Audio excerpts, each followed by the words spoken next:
عالم آخرہ کوئی ہے یا نہیں ہے کیا پتا، کس نے آ کے بتایا مرنے کے بعد؟ زیادہ اس بحث میں نہ پڑھو، یہ عالم دنیا تو ہے نا، اٹس ویری مچ پریزنٹ، زیادہ ساری توجہ اس پر صرف کرو۔ تو خدا کے مقابلے میں کائنات پر توجہ، روح کے مقابلے میں مادے اور جسم پر توجہ، حیات اخروی کے مقابلے میں حیات دنیاوی پر توجہ۔ یہ ہے اصل میں کرکس آف دی میٹر، اس تہذیب جدید کا خلاصہ ہے۔ اس اعتبار سے میں کہہ رہا ہوں کہ بعض باتیں میری آپ کو تو ایسی لگے گی کہ جو شاید ماحول سے کچھ زیادہ متعلق نہیں، لیکن وہ دین کی بڑی بنیادی بات ہے۔ دیکھیے اللہ تعالیٰ نے جو مخلوقات پیدا کی ہیں ان میں ایک تقسیم تو ہو سکتی ہے ذی حیات اور بغیر حیات، جاندار چیزیں اور بے جان چیزیں۔ بے جان چیزیں بے شمار، یہ تمام فلکیات، یہ پوری کائنات، یہ زمین، یہ پہاڑ، یہ شجر و حجر، کیا؟ لیکن ایک ہے جاندار، ان جانداروں میں ایک تقسیم ہے، دو کا تعلق غیر مرئی دنیا سے ہے، انویزیبل ورلڈ سے، فرشتے جو دکھائی نہیں دیتے، ان کی پیدائش ہوئی ہے نور سے۔ دوسرے جنات جو انسانوں سے پہلے پیدا کیے گئے، آدم سے پہلے، وَالْجَانَّ خَلَقْنَاهُ مِن قَبْلُ مِن نَارِ السَّمُومِ، جنات کو تو ہم بہت پہلے پیدا کر چکے تھے آگ کی لو سے، وہ بھی نظر نہیں آتے۔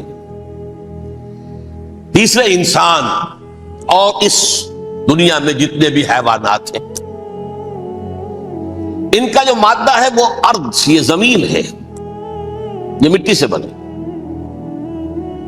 تراب سے بنے، کرسٹ آف دی ارتھ سے بنے۔ اب ان میں ایک تقسیم ہے، ایک وہ ہے، ان تمام میں شعور تو ہے، حیوانات میں بھی شعور ہے، خود شعوری جسے کہتے ہیں سیلف کانشسنس، یہ صرف تین میں ہے، فرشتہ، جن اور انسان۔ حیوانات میں خود شعوری نہیں ہے، کانشسنس ہے، سیلف کانشسنس نہیں ہے۔ تھوڑی سی بات سے سمجھا دوں آپ کو، میں دیکھ رہا ہوں، آپ مجھے دیکھ رہے ہیں، کتا بھی کوئی یہاں ہوتا تو مجھے دیکھ رہا ہوتا، لیکن کتے کو مجھے دیکھتے ہوئے یہ احساس نہیں ہوتا کہ میں دیکھ رہا ہوں، یعنی کتے کو یہ احساس نہیں ہوتا کہ وہ دیکھ رہا ہے، مجھے دیکھ تو رہا ہے، اس کو میں کا احساس نہیں ہے مجھے۔ میں جب دیکھ رہا ہوں تو میں سمجھتا ہوں میں دیکھ رہا ہوں، میں ہوں کوئی شے جو دیکھ رہا ہوں، یہ خود شعوری ہے، سیلف کانشسنس۔ کسی بھی کام کو کرتے ہوئے اپنے وجود کا احساس، میرا فیصلہ ہے، میری رائے ہے، یہ ہے در حقیقت سیلف کانشسنس، انا، سیلف، خودی۔ یہ حیوانات میں نہیں ہے، یہ ہے صرف ملائکہ، جنات اور انسان۔ اب یہاں مسئلہ پڑ گیا، بڑا پرپیچ مسئلہ۔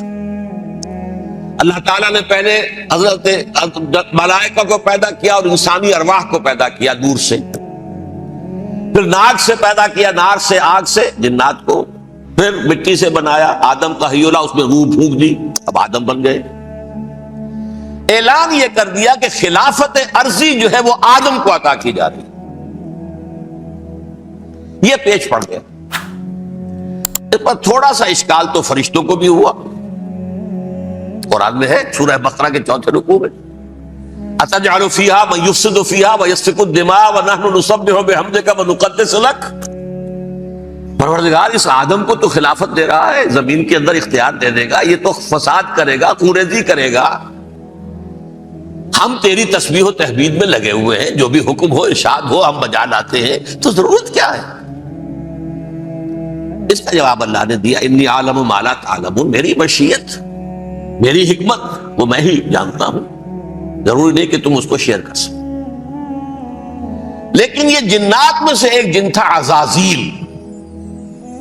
اب دیکھیے کہ جنات کو ایک قرب حاصل ہے ملائکہ کے ساتھ، کیوں؟ وہ نور سے پیدا کیے گئے، یہ نار سے پیدا کیے، کتنا قرب ہے دونوں میں۔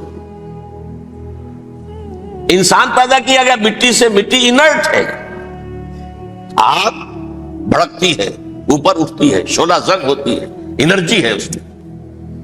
نور اور نار میں بڑا قرب ہے۔ اور عربی کے ایک قاعدے سے تو یہ ایک ہی لفظ ہے، مادہ ایک ہی ہے، حروف علت جو ہے ایک دوسرے کی جگہ آ جاتے، یہ قرب ہے، اگرچہ زمین و آسمان کا فرق ہے دونوں، فرشتہ نور سے پیدا کیا گیا ہے، وہ پاک ہے، وہ اللہ کے کسی حکم کی خلاف ورزی کر ہی نہیں سکتا، لا یعصون اللہ ما امرہم ویفعلون ما یؤمرون، وہ جو بھی اللہ تعالیٰ حکم دیتا ہے اس کی کوئی معصیت یا نافرمانی نہیں کرتے، بلکہ جو حکم لیا جاتا مان لیتے۔ ذرا سا اشکال ہوا تھا، پوچھ لیا، جواب مل گیا، خاموش ہو گئے بس۔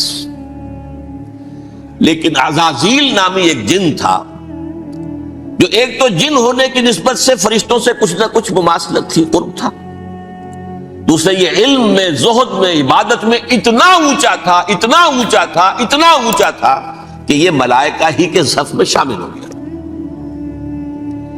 اس نے علم بغاوت بلند کر دیا۔ جب حکم دیا گیا کہ سجدہ کرو آدم کو، اب یہ دیکھیے کس قدر یہ اہم مضمون ہے، اور آپ سوچ رہے ہیں یہ باتیں آج پہلی مرتبہ ہمیں اس طرح سنائی جا رہی ہیں، یہ باتیں تو علم میں آتی نہیں ہمارے۔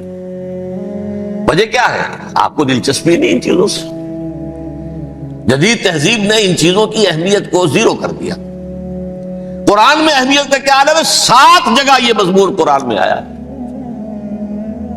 کہ فرشتوں کو ہم نے حکم دیا سجدہ کرو آدم کو، سب نے سجدہ کیا، فسجد الملائکۃ کلھم اجمعون، سارے کے سارے، کل کے کل، سب نے مل کر سجدہ کیا آدم کو، اللہ کے حکم کی فوراً تعمیل کر دی، الا ابلیس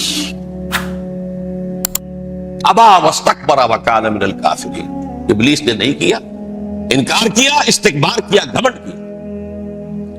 اور اس کو سورہ کہف میں بیان کر دیا گیا، یہ اس لیے کہ وہ اصل میں جنات میں سے تھا، اگر